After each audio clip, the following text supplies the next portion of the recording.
All right. Y'all know what it is. It's the Leo G Show. We coming back to you with another episode. Glad we could do it. It's been a while, but we got a lot of stuff to talk about tonight. And it's a Friday night. Just got paid. Banks and Derico just got paid. That's right. They just got paid, man. We doing this show on a Friday night, man. We doing it real big and we doing it real live. And so look, before we get too far into the show, before we get too far into the show, never mind what he said. I gotta introduce everybody to hold it down on this show. And as you can tell, it's Friday night. So Leo G has already been. I'm 4 in, about to be 5 in during the show. But I gotta pass it over to my brother on the south side, man. What's going on, Banks? How you doing, Leo? How you feeling? Man, I'm feeling really, really good. It's Friday night, man. First time I think we've done a show on a Friday night, man. So we feeling good, man, and doing it big, man. And I think this is gonna be a real big show tonight. Hold on. You already in really territory. Do you really want to do that? Yeah, we can do it. Well, let's go. It's Friday night. Let's go. I ain't gotta get up in the morning. Banks, let's go.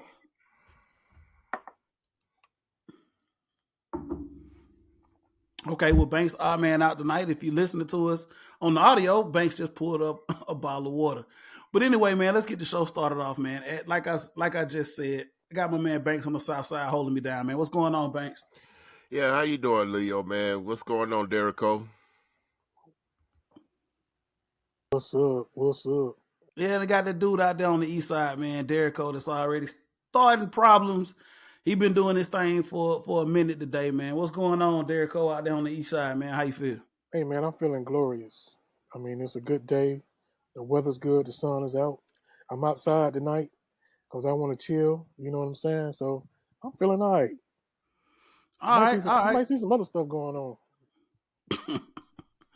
All right, man. Keep it PG-13 at least. You know what I'm saying? Don't get too buck wild over there, man. All right, fellas, you know how we do it, man. So we're gonna get into the show, man. It's a lot to talk about because, like I said, we've been gone for a while, man. So we got quite a bit to talk about tonight, man. Banks is going to point guard, his segment, as well as Derico will point guard his, and of course Leo G will do his thing, man. So I'm gonna give it over to you here, Banks, first. Before we get into the meat of the show, we're gonna do a fit check, drink check.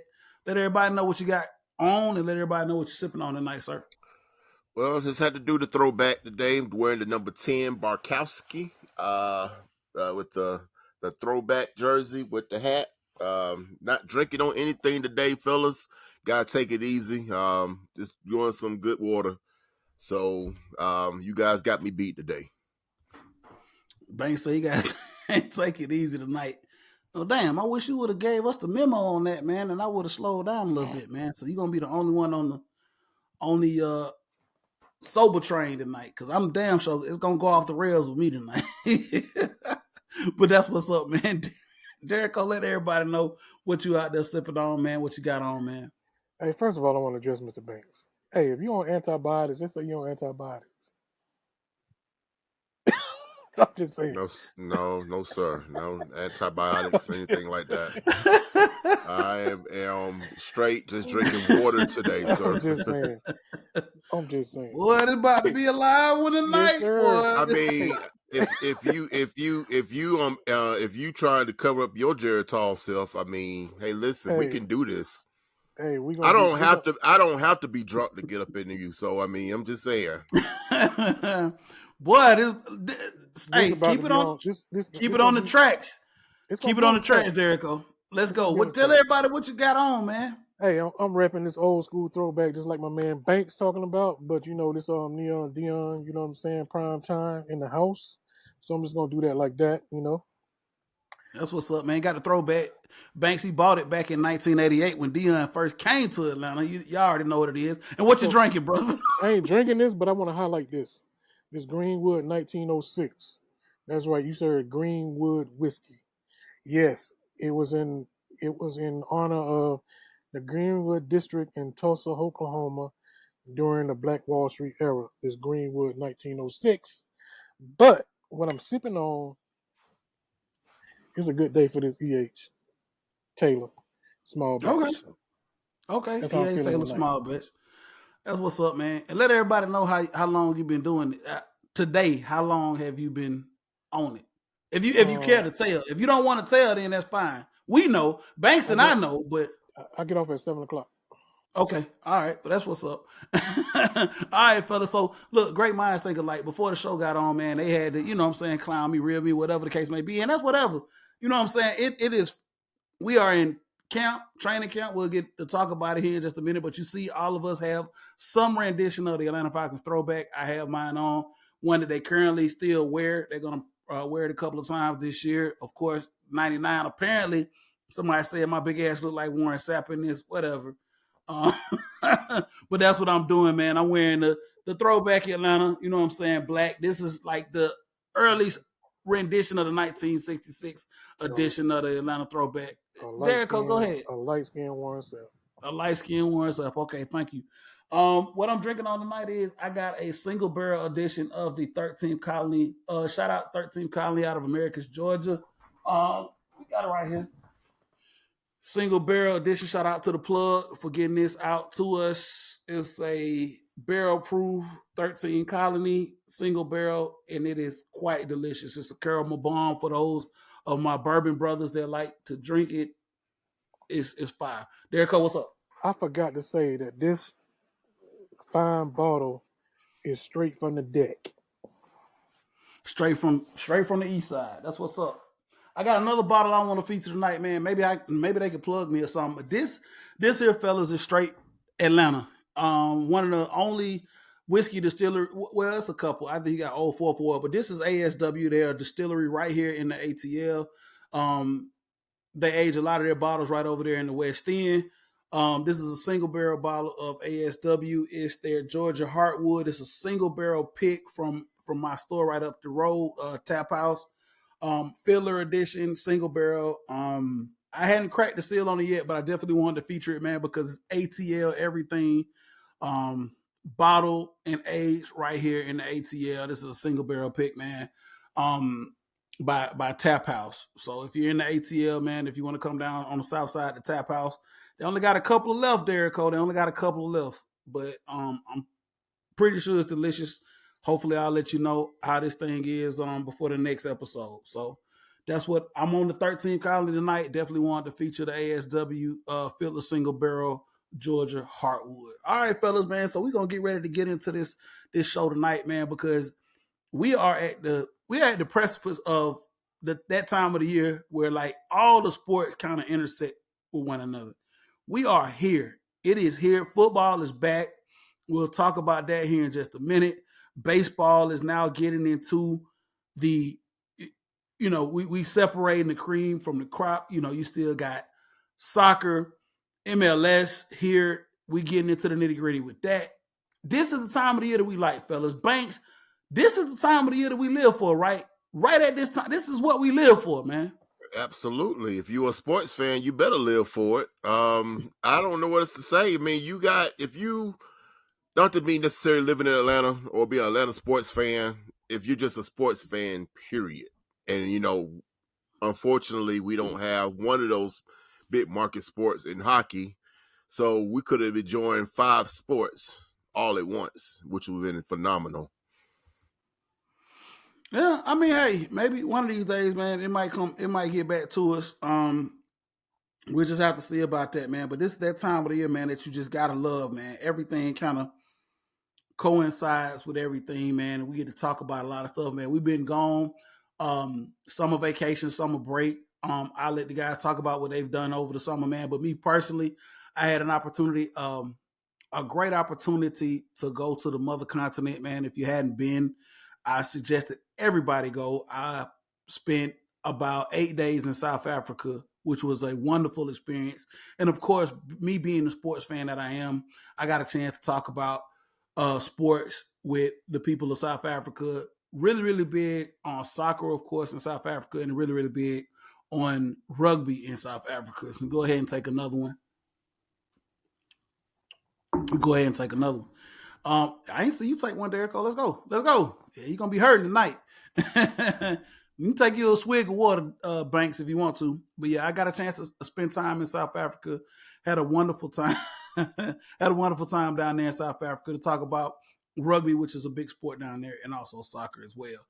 Banks, summertime. I know you had a chance to take a vacation and just relax and unwind. You want to tell everybody how you spent your summer vacation? Absolutely. I went to a couple of places. Of course, you guys know I went to Sin City, Vegas. Also went down to see Mickey and Minnie down in Orlando, Universal Studios, and had a blast down there.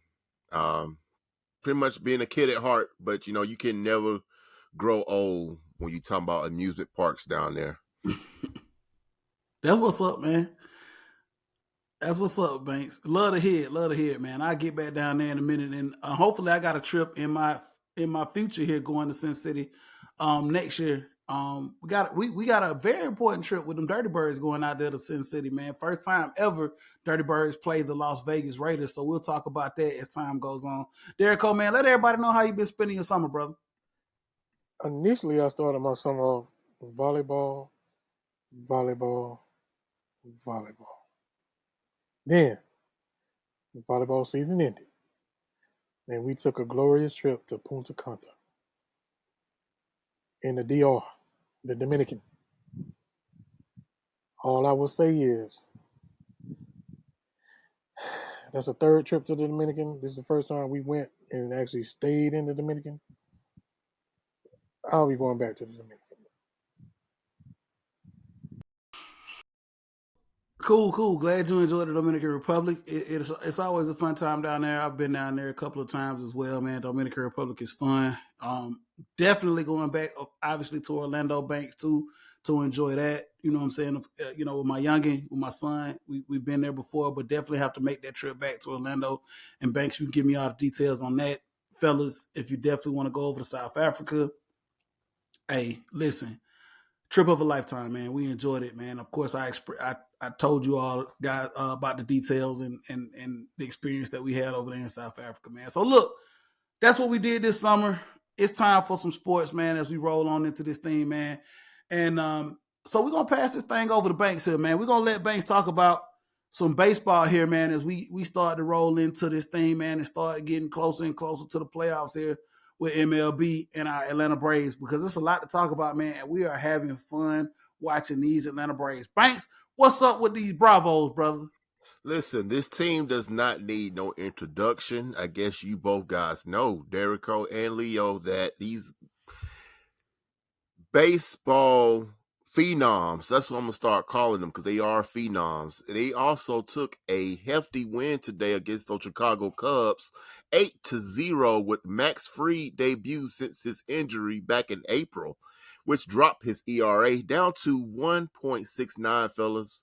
1.69 with the 3-1 record. I know that's kind of that's saying a lot because you only pitch 4 or 5 games, but that's your ace on the mound, fellas. Coming in to see what these Bravos did, let's just take it back for a second. Chicago Cubs were hot. They were white hot, before they played the Braves. Braves came in first place, 69-37. Through what's that? 30 games over 500. 31 games above 500. 11 and a half games up on the Philadelphia Phillies. Fellas, to with the current state that the Braves are in, going into a hot team of Chicago Cubs, they could be playing with house money. I don't really think they really think about getting, even if they got swept, who really cares? These guys are rolling. The offense. Looking at the offenses, you got Olsen that's basically on the tear right now. What you guys feel about the way this lineup is? Do you think we need any tweaks going in, or do you feel like it's fine what it is, Leo? Man, look, listen. This Atlanta Braves team is what we're used to watching, right? And offensively, man, it can't get no better, man. Like you said, Matt Olson is on a tear, set to break some records here. And I know Derico wants to talk about that here in just a minute with just how hot these bats have been, especially with Michael Harris. I mean, everybody in this lineup, man, bat is hot. Like, if you're an opposing pitcher against these Bravos, there is no chink in the armor. There is nobody in this lineup that you say, okay, well, I get a reprieve or I get some relief seeing this guy, because everybody is hot. Everybody is doing their thing. Banks, one thing that you just alluded to here, we got Max Fried back, one of our aces, one of our starting rotating pitchers who had been out with, I think uh, forearm injury that he had going on. He had been out for quite some time. I know a lot of people were saying that we needed to try to pick up somebody to slide into that spot, into the starting rotation. But, Kyle Wright, Matt Fried will be back. We did get a little bit of relief, and I know you'll probably talk about that here in a minute with the bullpen, man. But hey, dude, this is what you like to see. Our offense is clicking, and one of our starting guys doing this thing. Derek, I'm gonna pass it over to you here, man. Tell us about these bats, man, that's just fire hot and have been fire hot since the temperature has gotten hot. Well, they cooled off a little bit now. I'm just gonna say they cooled off a little bit right after the All-Star break. They did. However, now it is ATL hot. I'm talking about in the summer right now, where it's August and the dog days of summer. They went through the fourth inning today like a hot knife going through butter. When you go through 10, 11 players on a lineup that lose to your thing earlier about who you going to pitch to, nobody. You disrespected Olsen again by pitching to him. And what he do? He come through. So all I can say is you got to pick your poison, 1 through 9. You got a ninth place hitter in Michael Harris the second since the All-Star break, batting 370 plus, leading the league. Now, if you tell me another team that can boast that, then we got something. Man, this is a dangerous, potent team. Banks, this team is we talk a little bit about the PTSD when it comes to being an Atlanta fan. And Banks, you kind of had to bring me back to reality when it comes to the Braves. The Braves are not that team. The Braves are the team that can find a way to say, hey, we're going to put this thing in autopilot, man, and get you over the hump and get you to the promised land. So, Banks, with that being said, where are we with the state of the Braves? And tell everybody going into the postseason here coming up here in the next couple of months, how do you feel and how we should feel about looking at these guys going into the postseason in a couple of weeks here? Listen here, the Braves are a well-oiled machine, okay? The guys went through all kinds of adversity, guys. I mean, they lost their ace. They lost Charlie Wright. They had, go through ups and downs, and like you alluded to, Derek, about being hot and cold. Don't matter if they hot or cold, they still find ways to win. Okay. In your own division, you had the Miami Marlins, who was breathing down your neck the whole summer. Not sure what's going on with them at this moment, but they're in third place right now. They was kind of keeping the Braves on their toes. We all see that the Mets basically threw the white flag. They imploding as we speak. The Phillies are basically the team that we got. F the Mets. Which would lets me believe that, when Anthopoulos was going into this trade deadline, fellas, a lot of people was concerned about what we're going to replace a starting pitcher to replace Fried, not knowing what Fried is going to be, after his injury, and right. So going into with the trade deadline, we only picked up one pitcher. His name is Brad Hand from Colorado, I believe. He's a left-handed pitcher that'd be in that bullpen to kind of like, help out guys like Chevis, Mentor. Those guys there, they here today, gone tomorrow. You don't know what you're gonna get from them, but we'll see. He made his debut today. Made his debut today, guys. He had 1 inning. Got a player on the base, if I remember, and hit to a double play, and then got in the inning. So he did pretty well. Didn't do anything else to the starting pitching front, guys. How do you guys feel about this pitching staff now? Real quick, Leo, how do you feel about the fact that we know what Max Fried is now, and where do we go from there? Man, listen. First of all, man, shout out to Alex Anthopoulos, man. We got a bunch of crybaby, whiny people in this city. Yeah, I said it. Listen, Alex Anthopoulos has brought us a title here, man. You know what I'm saying? We're 2 years removed from a title. Okay? Let Alex Anthopoulos run this team. He knows what we have. You know what I'm saying? Max Fried was hurt. He knew he was coming back. Kyle Wright, obviously Soroka, 2 injuries in, but he's still a viable asset when it comes to the pitching here. Spencer Strider obviously is an anomaly when it comes to things. He had a little cold streak here, but just the other night, man, he showed you what who he is and what he can do. So, man, I mean, I have the utmost confidence in this in the bullpen, number one, because the starting pitching is doing this thing. This is no longer a league where somebody had to pitch 80, 90, 100 pitches. I mean, do your thing, let the offense cook, man, and we're going to be okay, man. So I'm fine. I'm totally fine with what's going on with our pitching right now, coming back healthy and moving, going into the postseason. I think we'll be okay, man. This is setting us up to be prime going into the postseason, especially in my opinion with a National League that can't cook like we can cook. I think we'll be just okay. I mean, like you said, the Cubs were high in the Central. Of course, we're still going to get some contention from the West, who always competes pretty well. But man, I think right now, I mean, we're right where we want to be. I don't know how Derrico feels about it, man, but I feel like we're right where we want to be. I'm happy with the pitching right now. I'm super ecstatic with what we've been able to do offensively, man. So we just rolling, man. Derrico.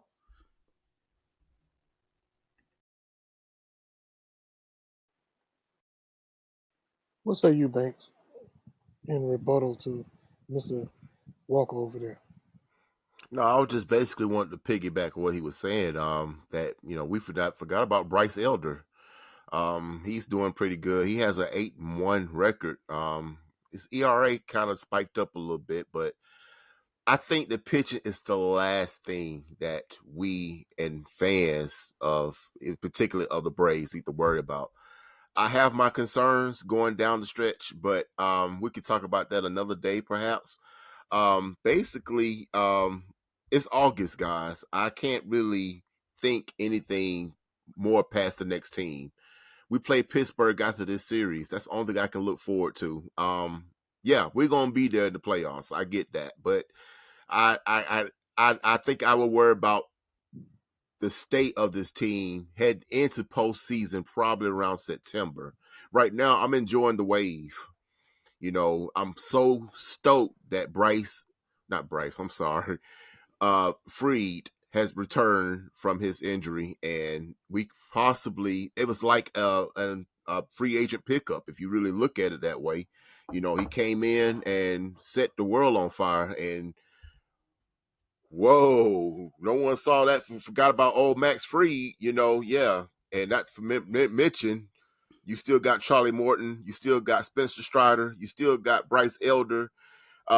It's another arm out there. I'm pretty sure we throw in there every once in a while. Kyle Wright, yeah. No, not Kyle Wright. I'm not talking about him. I'm I'm just talking saying, we about. got to put him out there. Well, I mean, Talking about that Ricky. well, that the guy we just acquired, Yeah. Torino, I forgot his last name, but I mean, yeah, Kyle Wright will be there. Hopefully, he'll be there. It's a good feeling to be a part of a winning organization that whatever Anthopoulos touch, it turns to gold.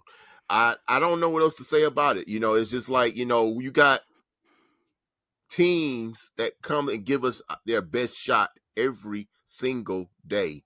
Yeah, they might lose a series here and there, but other than that, I mean, Braves are still the best team in baseball, bar none.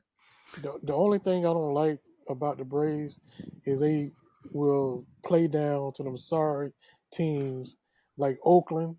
But I'm but just teams saying. do but Yeah, teams do that. I yeah, mean, you can look at yeah. the Houston Astros; That they were yeah. repeating champions, and they lost the series to the damn who was that? The Kansas City Royals. I mean, come on, man. I mean, Yeah, it but happens. It happens. Okay. I yeah, mean, I'm so just saying but that's the only thing I don't like. But other than that, You are absolutely right, Banks. This squad is top notch. I'm talking about they don't want to even acknowledge it too much on national TV because they don't want to say that the Braves are that squad because it ain't the Dodgers, it ain't the Yankees, it ain't the Red Sox. Hell, I might even throw in Houston Astros in there. Can I say one Listen, thing? Let me say one thing, Leo, before you go on. And this just to piggyback what you said, Leo, about these fans with these post PTSD about teams in the city. The Braves have hardware. Okay, they know how to win. They been down the adversity. They've been walked down by the LA Dodgers 3-1. We've been there. They got championship. Listen, this is not the team you need to worry about if the other shoe's gonna fall. Enjoy the ride. Enjoy the ride, people. Enjoy it. man, absolutely. Absolutely. Listen, Banks. So, I mean, we talked about pitching, man, because I think, as we have watched the Braves, pitching has been a staple, man. The Atlanta Braves has always been known for their pitching, and like I said here recently, man, Alex Anthopoulos has done a phenomenal job of bringing that old '90s feel back with the pitching rotation. But one of the things that we're seeing now is this team being an offensive juggernaut. Like we talked about earlier, Banks. Everybody on this lineup, like Derek O said, there is no relief in this lineup. Because guess what? When somebody else is having a off day, the next person is coming up going 6 for 6, damn near almost a cycle. Michael Harris, Acuna. I mean, and we've seen in the last couple of games where we'll get into an inning and just have BP. Like I think today it was the fourth or fifth inning, and everybody just stepped up and went single, double, home run, single, double, home run, back to back solo home runs. I don't think I've seen an Atlanta Braves team offensively this powerful, man, in a long time. Banks, is this sustainable, and is this something for opposing teams to fear here a long ways out? Because this isn't going anywhere. This core group is going to be here for a while. So is this sustainable? I mean, I guess we know this season it is, but how long do we have to look forward to seeing something like this, man, with the offense that they've been producing? The thing is, the Braves, the offense been doing this since April, so it's no doubt that it's sustainable. When the postseason creeps around, then you're gonna get everyone's best shot, as in what is the best pitchers. The best pitchers always usually, they say, beat good hitting. So you will hope to see that, as it get close to postseason, that it'll kind of balance out. You won't see 8-1 drumming. You might see more of a 3-2 or 3-1 kind of thing. But when it comes to when the games count the most, it's more about timely hitting, not just hitting the ball out the ballpark. We already know they master that. We can do that. We can do that all the way to end of September. It's all about timely hitting, and that's what is the real question: is can they sustain with that? Because if you can't timely hit, you're not going to win many ball games that way, unfortunately. Absolutely, man. 7-37 right now, going down the stretch. Um, Almost 12 games ahead right now, so we got a lot to look forward to with the Braves, man. And it's all positive. I mean, fellas, it's been a long time since we've like really not had any, what I'm saying, intrepidation talking about an Atlanta team. And right now, I'm loving what the Braves are doing, man. So, man, shout out to the Braves, man. Banks, hey man, we look forward to talking about them here in the next couple of weeks, man, and how we're gonna line up going into the postseason. And hopefully, man, fellas, we'll be talking about doing another parade here momentarily. I don't want to put the cop before the horse, but man, I feel so comfortable and I feel so good about what we're looking at with this team, man. So I'm it's looking so good, man. So hey, it is what it is, man. So listen, we gotta move on with the show, man. We'll move into the next topic, man. So we got y'all see it. we all representing the Falcons, man. We are into camp right now, man. It's a beautiful thing, man. It's been a long time coming for us to kind of, you know what I'm saying, talk about these Falcons. We've talked about them here on a couple of the last podcasts. Obviously, we talked about the draft. Obviously, we talked about, you know, some free agent moves here moving forward. But now just the rubber hits the road. We're in the camp. We're almost here. Next week, we'll go into the first preseason game for the Falcons. Yesterday started the official, I guess, NFL competitive season. We had the Hall of Fame preseason game. Derek will talk a little bit about that here in just a moment. But listen, I want to talk a little bit about training camp and expectations for this team, because this is the first time in a long time that I've been excited about seeing what this team can do. Fellas, not to just go too far back, but we know for the last couple of years that we have not had an opportunity as far as free agency to be able to bring in guys and talent that we needed to be competitive. And we've kind of just been going through the motions until we got some money off the books and we're able to bring in people that could help this team be competitive. I'm excited, and my expectations now are at a level of competition, not at a level of, okay, you know, I'm booking my Airbnb for Las Vegas, but at a level of competition and saying, hey, we're at a point now where the playoffs are in sight, competing in our division and being a top or mid or top level team in this league. We can see it. So we're here. So training camp, let's talk a little bit about it. I'm gonna go over here to Derek Cole. I want to talk about a couple of things here before we get into the meat of training camp. So the Atlanta Falcons media has done a good job of just putting content out for its fans to look at. And one of the things that I sent to you all today was a couple of films that I looked at that they put out on social media. One of the things that they did was a barbershop kind of setting where we had our newly acquired free safety in Jesse Bates, Calais Campbell, and also Jonnu Smith, our tight end that they brought in during the offseason. Derek Cole, just by watching some of the content that they put out, man, and seeing some of these new acquisitions, how do you feel that this is going to affect what we're trying to do competitively this fall? Honestly, nothing. I mean, social media is, they got the best social media in the NFL. However, that don't translate to wins. Everything that's going to happen is going to happen between those white lines. When they put on those pads, scrap them up against another team. So they can put out all the content that they want to, describing this person, describing that person. I'm just not that guy. I want to see what you're going to do when you scrap it up on Sunday afternoon, Sunday night, Monday night, Thursday night, period. And sometimes on Absolutely. Saturday. Absolutely. Banks, I bring it over to you here. Like I said, there's been a lot of content that they've put out, man. I don't know if these feel good stories make you feel any type of way, but like I said, I was able to watch a couple of these, things that they put out, the content that they put out. Have you had an opportunity to look at any of these things, and how do you feel about, the talent that we've brought in, like I just alluded to? I mean, I've seen a couple of them. Some of them, I mean, I still don't. I'm feeling different about it. It's just a good story, just to kind of like break the ice between the fan base and the player. For me, it's all about action for me on certain players. Okay, certain players that I just got to see, and I don't want to hear no more accolades, no more, backstories of this individual. Kudos to you.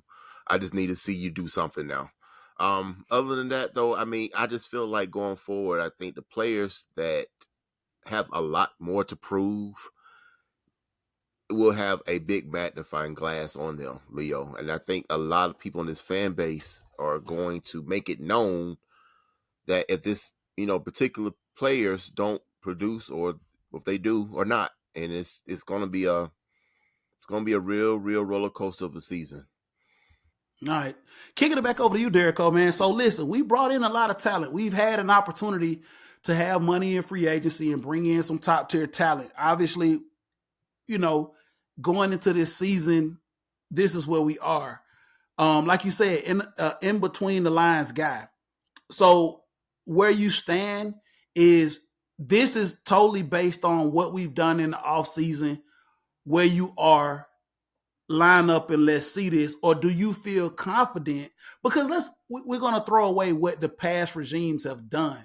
Do you feel like we've gotten it right? Do you feel like this is now a formula of where we want to go moving forward? Or are you still a show me type of person? Because I do feel like this offseason, we've made some steps moving forward into taking this team in the right direction. Or are you still unimpressed with just the names and the signings? Where are you now? Is it just a prove it to me between the lines? Or is it I'm okay with moving forward with what this organization is doing? Leo, we ain't been in playoff in about 6, 7 years. So yes, it's at this point is prove it. Like you absolutely got to prove it. I love everything that we did this offseason as far as signings. Hands down, this is probably the most excited I've been in a long time for this team because I see that they actually put some thought, effort into what they did. Like there was actually someone sitting down that had an actual plan, and that plan came together, and they said, "Okay, this is what we need." They spent a lot of money on that defense, a lot of money on that defense.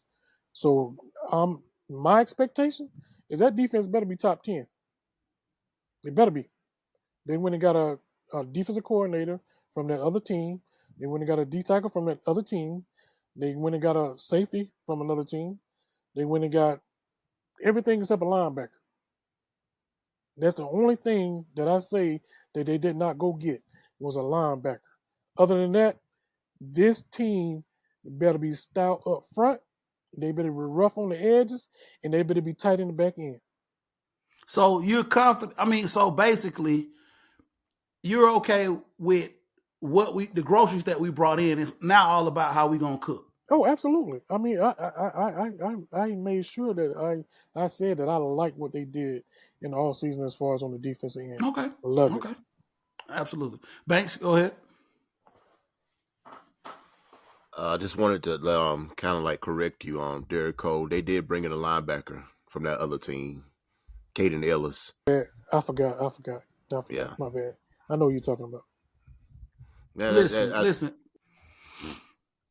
Go ahead, Banks. Oh, that's all I wanted. I just wanted to correct him. That's all. Listen, fellas, man, it's been a while that I have really, really kind of tuned in and locked in to training camp. Um, you know, not to go back to, the previous years and back to the previous regimes, but just the personnel that they brought in, man, I've been really, really intrigued to see what they've been doing in camp. And obviously, I'm going to be locked into the preseason because, I mean, we're invested. Obviously, there's no secret about it. This is our team. But like me and Banks, like we talked about this yesterday, Banks, it is refreshing somewhat to see like preseason. We know where our start. We as fans, we kind of know where our starters are, but the depth. That's one of the things that we've talked about for a number of years is having depth because we know in the NFL you got to have guys that are going to be able to step up because it's a long season and you got to have that depth to be sustainable if you want to be successful. This is the first time in a long time that I want to see the number twos and number threes because I feel confident in our number ones, right? So this is where we want to be as fans. We want to be able to see what we can do to sustain success with our depth because I feel very, very confident in our starting with our starting guys. Speaking of starting guys, there's one thing that I want to talk about here that I want to kind of get off of my chest, and I'm gonna talk to you, Banks, here, and then I get Derek Cole's take on this. We know for a fact that our organization has given Desmond Ritter the starting position at this point. He was given that title last year, going into the last 4 games of the season. Going into training camp, he was given that position. But apparently, there's not been a lot of, I guess, confidence in some quote unquote experts you know, in football, meaning that they still think that Desmond Ritter is not that guy. He was a third round pick. I don't want to talk about, Mariota and what happened last year, but he ended up coming in, taking the reins. We're moving forward. We're going forward. Banks, is all of this shade that Desmond Ritter getting warranted? I mean, we only saw a small sample size of him last year. Or do we just need to just say, hey, let's see what this young man can do? I mean, we haven't seen enough to really evaluate what he can do. Is all this shade warranted? And do you think this guy can be a franchise guy with this organization? It's not warranted, Leo. I think what this is stemming from is the fact where he was drafted. He was drafted third round, and a lot of people, people included in this fan base, have dismissed him because he's not a first round quarterback. It's not fair to him. You don't have to be a first round quarterback to be successful.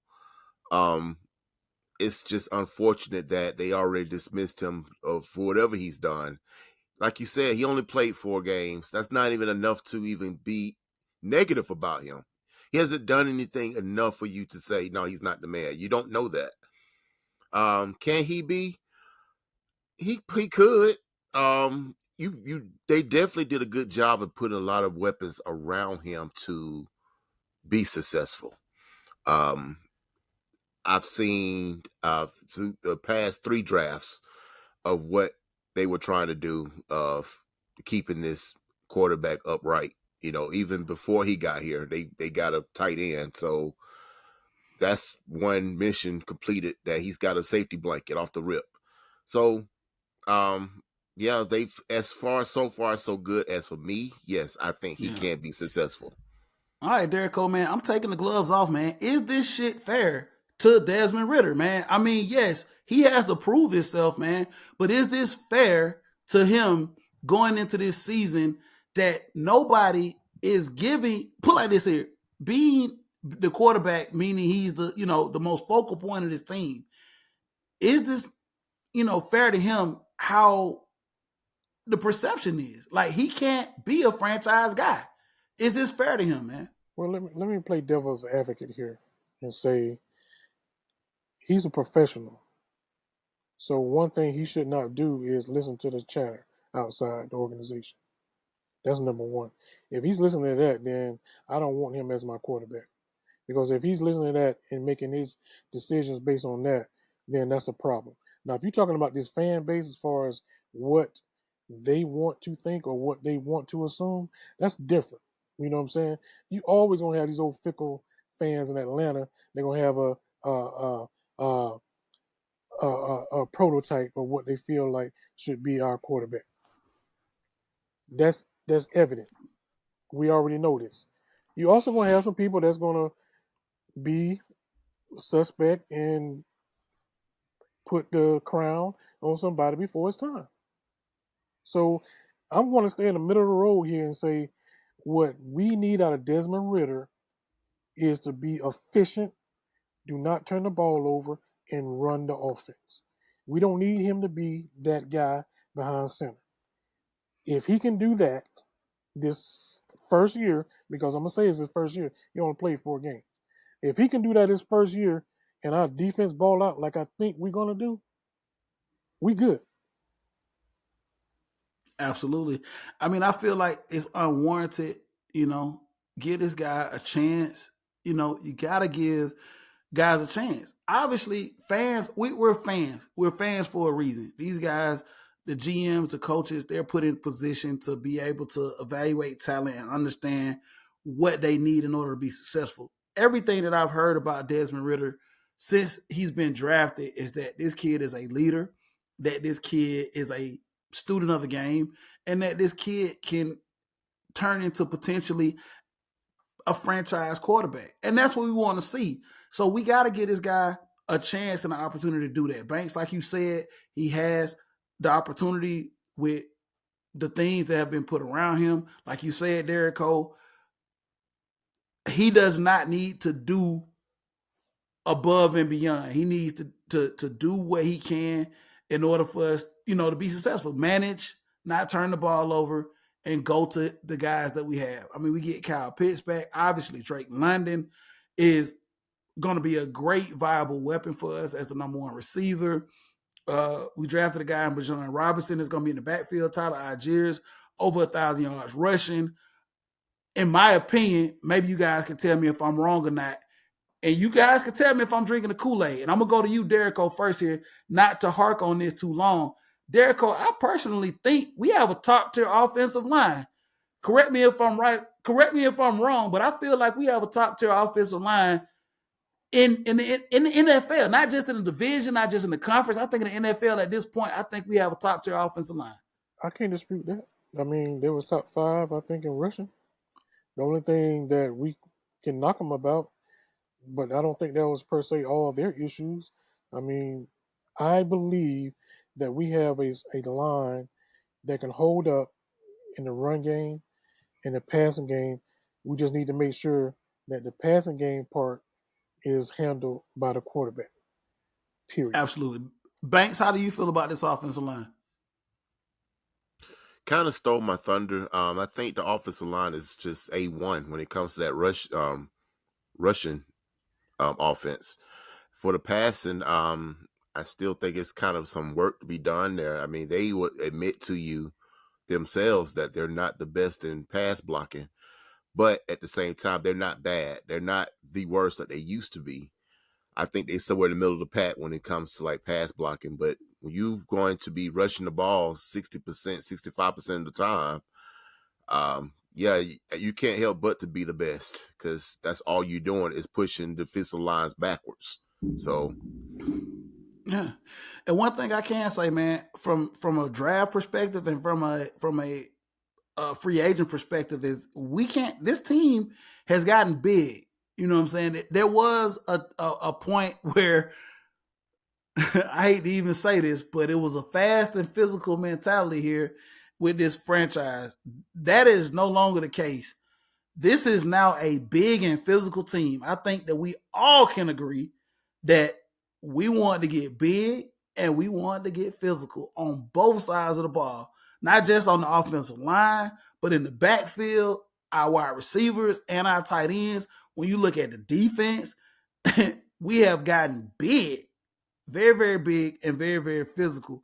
And I think that that's the type of football that we want to play. I think that that's the brand of football that Arthur Smith wants to put on the table. We want to be able to beat you at every position physically. We want to be stronger and bigger than you.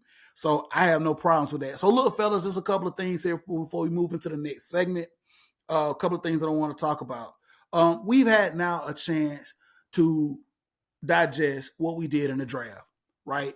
I know draft night, and I know initially what we talked about early with the draft, we had our thoughts and our knee-jerk reactions about our draft picks. But Derek, I'm gonna bring it over to you here first, and I'm gonna just before I give my piece before I give it to you. Our first round pick, Bijan Robinson. Obviously, there were a lot of thought processes with a lot of the fans about where we should go with that first pick. And I think a lot of people felt like we did, this was not a direction that we needed to go in as far as running back is concerned. And, I feel that way. Like, we had a lot of addressing issues that we needed before we got a running back. But he's here now. He's a part of this organization. He's going to be a very, very focal point of this offense. And just some of the things that you've heard and seen with Bijan as a first pick, where's your confidence level with him and how he can contribute day one coming into this organization, Derrico? I mean, if you're asking me based on what is being said at training camp, he's going to be an upgraded Cordell Patterson. He's going to be a young Cordell Patterson. That's all I can say because I'm not going to talk about what I think or should we have done. So I'm just going to leave it right there because I want to stay on point. Well, no. I wanted to get your thoughts on how do you feel about him contributing day one. Oh Like I yeah, said, yeah. that's why I stopped, because I Yeah. just want to stay right there as far as him contributing, not Yeah, we yeah, yeah, we're yeah. beyond what we could have done. It's here, we're here now. We can't go back and change the past. I don't have a time machine. Banks, maybe you do, but we're here now with Bajan, man. And I'm gonna go on record as saying this, man. And I can't apologize for the whole entire fan base, but I think it's unfair for people to have a knee-jerk reaction and automatically assume that this guy is not going to do something. I get it, a lot of contingency of fans that wanted us to go in another direction. But I feel like it's unfair to wish ill will or wish or hope that this kid is not successful. I don't understand as a fan of a team because Who of is your doing that? own. Who is doing that, I Willie? mean, I'm not specifically talking about any of us, but let's Because be real. I don't think nobody's doing I that know you deliberately. don't put your ear to some of the circles that me and Banks Yeah. do, but I Oh, feel as though there were a contingency of fans. Banks, correct me if I'm wrong, that because of their own selfishness, don't want to see this young man succeed. Like let's be real about this here, Jericho. Well, Give me let one me second. let me Banks, let give me me one let second. me. Hold on, Okay. Banks. Give me 1 second, and I'm gonna give it to you. There is a contingency of fans here that want what they want and how they want it. And if they don't get it, they can't uh, quantify anything else. It's like, hey, this is who we wanted. We didn't get him. To hell with who we picked, and we don't give a damn about what he does. I had to get that kind of off my chest.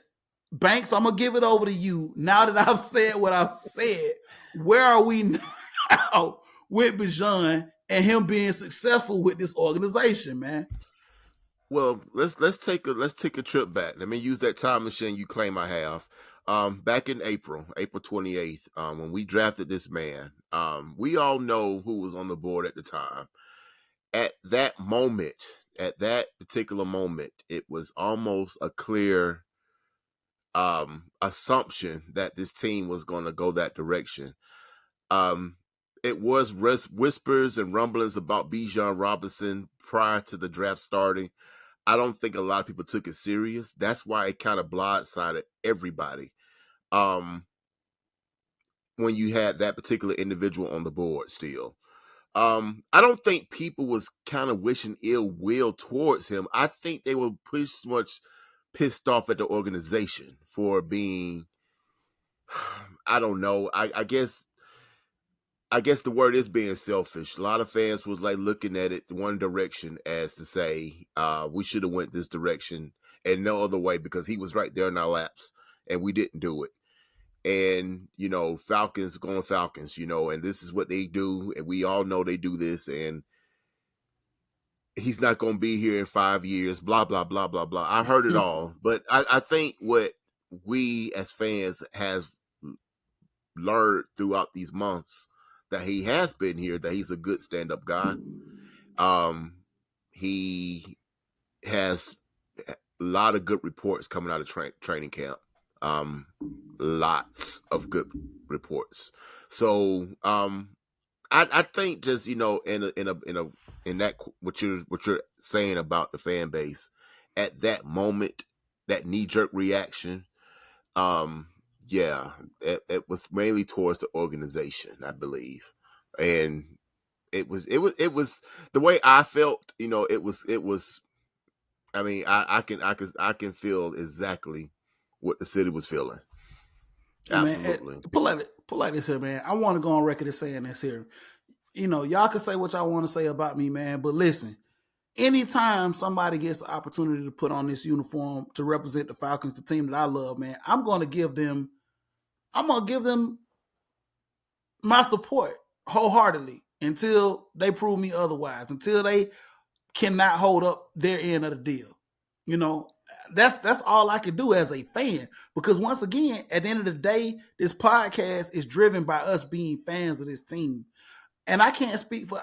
I've had a lot of people come to me and ask me about this pick and how I feel about this pick. I've had a lot of angry people, like you said, Banks, that were not feeling it because of who else was on the board. But at the end of the day, this young man and what he represents and what he's able to do on the field, I don't have no beef with it. I hope this guy is successful, and I hope this guy can lead us to where we want to be as a franchise. And as fans, I literally want Bijan Robinson to be that guy that we can say, hey, you know what? He led us to this, to the to the championship. You know, however you feel about it, whatever. But like this whole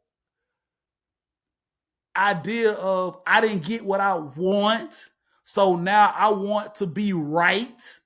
We got to get out of that shit, man. I'm sorry. We got to get out of this. It's almost this culture of I want to be right, so I don't want this person or this to succeed. You feel what I'm saying, Banks?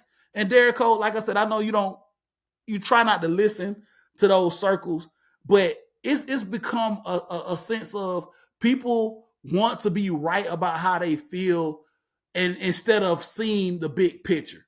You know what I mean? And that's all Leo, that, you Leo, know. Leo, Leo. I'm gonna keep saying this, and I hope one day that you hear my heart. You talking about a fragment, a sector of the fan base that gets in your ass and makes They be you loud as hell, boy. Ooh, they be because you loud though. listening, They be because you loud. continue to entertain it. I'm just saying. I mean, I'm just letting you know this, and I mean, at some point we have to realize that there are some people, there are some folks that will claim to be Atlanta Falcon fans, but are not. I've never said, no matter what they drafted, that I want somebody to fail. Never. That's just like you have to be one of the most ignorant fans on the earth to sit there and wish ill on a player on your team that you represent. Will I say, hey, I think we should have went in another direction? Absolutely. Absolutely will say that. Will I see another player perform and say that's what I was talking about? Absolutely. But I will never say X player over here that's on my team, I pray that you fail. Because at that point, not only are you failing, but my team is failing. So what I want us to do is stop listening to the white noise. I get it. I get it. Banks, man. So listen, we've kind of gone over our time. Derrico, I don't think you have a problem with us continuing this conversation for a few more minutes here before we wrap this up. Just talking about training camp as a whole, man. Banks, what do you say to those fans that want to be right in their own minds instead of being, considerate of the entire team and the entire fan base? Only thing I say is if you are loud about wanting to be right, once that situation arises and it's not what you thought it was going to be man enough to admit that you were wrong. That's all I got to say about that. That's what's up, man. So listen here, a couple of other items before we close this thing out about training camp, man. A couple of things Can that I I've learned address about something a few that you players. Go ahead, that just Derrico. Banks, you just said something, and I want to be on record and say I was wrong about Drake London. I said he was going to be soft. However, I'm still not happy about the position that we drafted him in. I'm apologizing because I said he was going to be soft. Hey man, listen. Hey, Banks. Hey, I gotta give Derrico credit, man. That man, hey, look, man. I gotta give Derrico credit. He stepped up to the plate, man, and ate some crow. So shout out to Derrico on that, man. Absolutely, man. So I'm glad that you were able to see the talent for what it's worth, man, and seeing Drake London moving forward, man. Because we've all had some back channel discussions about what he's done and where he is, and especially with the rookie Philip Clark coming in, challenging him off the rip. You know what I'm saying? And he's been able to take that, eat it, and make himself, I think, better going into this season moving forward, man. So I'm absolutely a Drake London fan just because of that, and I'm absolutely a Philip Clark fan just because of that as well. So look, we pressed against the mark here, fellas. I want to get a couple of takes here before we close this thing out. Obviously, about training camp. Two things here before we leave. Going into my notes here. Give me 1 second, fellas. It's always interesting to find out certain things about players, right? Either players that we've had for a while or players that we acquired. So two players I want to talk about in particular. First player I want to talk about is Mac Hollins, who we brought in, who's obviously now slated to be our number two number two receiver. This is very interesting to me, man. I've been reading a lot and hearing about Mac Hollins, who we acquired from the Las Vegas Raiders, who's a Super Bowl champion, by the way. He was drafted by the Philadelphia Eagles. Mac Hollins, number one, does not eat with utensils. You have hands. This is what you eat with. Number two, Mac Hollins does not like to wear shoes. He was seen spotted in the Mall of Georgia at the Apple Store the other day with a tattered shirt, a half-cut shirt, and no shoes in the Apple Store. Quite the character, but apparently this guy can really, really play football. Derek Hall, I come at you first. This guy can play football, man. The extracurriculars. How do you feel about the character of Mac Hines, and what do you see him how do you see him contributing to this organization? I find he's a real interesting character. There's a couple other things too as well, but those are the things that stood out, man. Hey man, with Mac Hines. I'm a former baller. So my thing is, I don't care what you do, as long as you produce. Because we got caught up in that thing before about loudmouth players talking about what they're gonna do and what they ain't gonna do. I like this dude. You know what? I actually like this dude, and the reason why I like this dude because he seems to be cut from a different cloth. He's not relegated to what somebody else thinks. He wants to be a ball player. He absolutely said, "I don't know why y'all eat with utensils." He said, "I don't know why y'all do X, Y, Z." You know what I'm saying? So that tells me that he can't be easily convinced about who he is. He knows what his assignment is. His assignment is to catch footballs and score touchdowns. Absolutely. Banks, how do you feel about that? We'll talk about one other player before we close this thing out. He ain't drinking, but he sure is on mute. I'm trying to get this thing off mute, but fellas, this thing is acting crazy. Anyway, yes, he's an eccentric person. I think that's the right word to call him, eccentric. Listen, like you guys said, just get in the end zone. He obviously sees life in a different lens than we do. There's nothing wrong with that. There's no crime in that. Just do your job, brother. Catch footballs, block if you have to, make touchdowns, help this team win. That's all I want you to do. Absolutely. One more guy that I want to talk about. And I felt like when we drafted him, it was going to be a good thing. And I think that maybe this guy is going to be able to contribute early on. I think a lot of people thought that he was going to be a project guy and somebody we were going to bring on just to see what he could do, man. But Zach Harrison, we've heard a lot of good things about Zach Harrison. This dude is, number one, physically, he's a big guy. You fond of him, ain't you? Because he's a big guy. Yes, I am. I'm rooting for him. I'm rooting for all the big guys, by the way. Shout out to all my big guys. But listen, Zach Harrison has been doing some things here in camp. We knew that coming from Ohio State, we saw some things. Didn't see a well-rounded DN, but we're now seeing that he might be able to contribute early on. Want to get you guys' thoughts. I mean, obviously, we'll lace him up next Friday night, I think, next Thursday or Friday night against the Dolphins to see a little more. But we've been hearing a lot about him out of training camp. This is another name that we've heard a lot. Banks, your thoughts here with Zach Harrison? We talked about him a little bit on draft night, but are you kind of stoked to now hear that he's been doing his thing, man? I must admit that when we drafted him, I had no idea who he was. I didn't really remember him from Ohio State. Now that I'm hearing the different reports and what he's doing, I'm a little bit more intrigued. So I don't have a lot to say for the man. I just need to see him because, again, I had no I didn't know who he was. I'm just gonna be honest with you. I give you that much. Derek, man, anything you want to add, man, before we close the thing out about Zach Harrison, man? Obviously, you know my affinity for big man, and I just love to see big man succeed. Because so go ahead. I thought you was talking about somebody else. I'm being honest. Because I'm going to be honest. I ain't heard Zach Harris's name, but I have heard Matthew Bergeron's name, the O-lineman from Syracuse. That's what I thought you was talking about. That's the one who's tearing it up. That's what I thought you was talking about. That's the big guy you need to be talking about. That's who you need to be talking about, though. Okay, that's all I'm gonna say. Yes. So that's what I'm trying to tell you. Now, if you're talking about backup depth, that dude's gonna take somebody's position. Uh, Absolutely. Hennessy's on notice. Absolutely. We brought him in. He was a high pick, and you know, for a reason. It was a couple of other teams that was looking at him too, man. So obviously, yes, Bergeron has been doing his thing on the O line. So I'm very, very excited to see.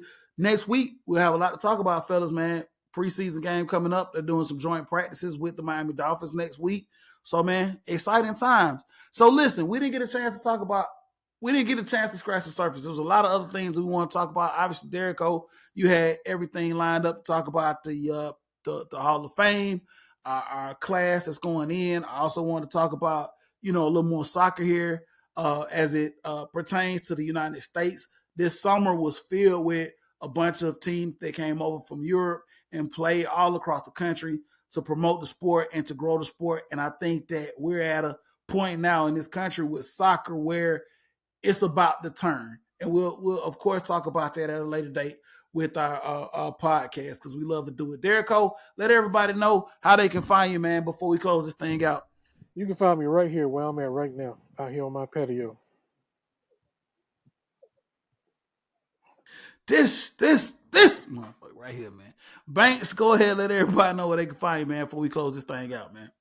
Before I let everybody know where you can find me at, give a special prayer out for Jeff Okuda, who's been injured in training camp today. He was carted off with a lower leg injury. I'm not really certain what really happened, but hopefully that MRI comes back positive. Not positive that way, but hope it comes back into good news. Yeah, I need to watch what I say, right? But yeah, that was kind of like sad news for the day. But you can find me at Antoine Jarrell Banks on Facebook or Baby Banks 80 on Twitter or Instagram. And you can also find me on the South Side. If you come down this way, I will be here. Just look for the red lights. Yeah, red light. Damn. All right, Damn, man. the red Listen. light district. The That's red what we light doing? district. Listen. You in the Netherlands? Listen. You can always find us, the Leo G Show, man. You can always find us on Facebook, the Leo G Show. You can also find us on Twitter, or I don't know what they call it these days, man. They done changed that shit to an X. I don't know what's going on over there on that side of the deal. It's the Leo G Show, the #1 on X. So what is it, X, guy? What is it? Still Twitter or is it X? What is Elon Musk over there doing? I don't know what this shit is. The X over there. Find us, the Leo G Show at the Leo G Show, the It's #1 about to over be. there You right, X on X. extinct. X over there on Twitter, man. We keep the positive feedback, man. Catch us on Facebook, man. We catch us on YouTube, man. Also like and subscribe, obviously, man, because we love to do what we do, man. We're Atlanta fans, fellas. Guess what, man? We got a lot to talk about, a lot to do moving forward here. We're gonna be week by week now, fellas. We're getting into the stretch of what we love to do, man. Football, soccer, baseball, basketball is gonna be coming up, man. We'll talk about some wrestling, rugby, pro volleyball, all that, man. It's a lot to talk about coming up here on the Leo G Show, man, coming up here pretty soon. So we love y'all, man. We about to be out. All right. Shout out to the dream. Shout out to the dream. No, shout out to the Vibe, Atlanta Vibe, baby, the new volleyball team.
All right, good show.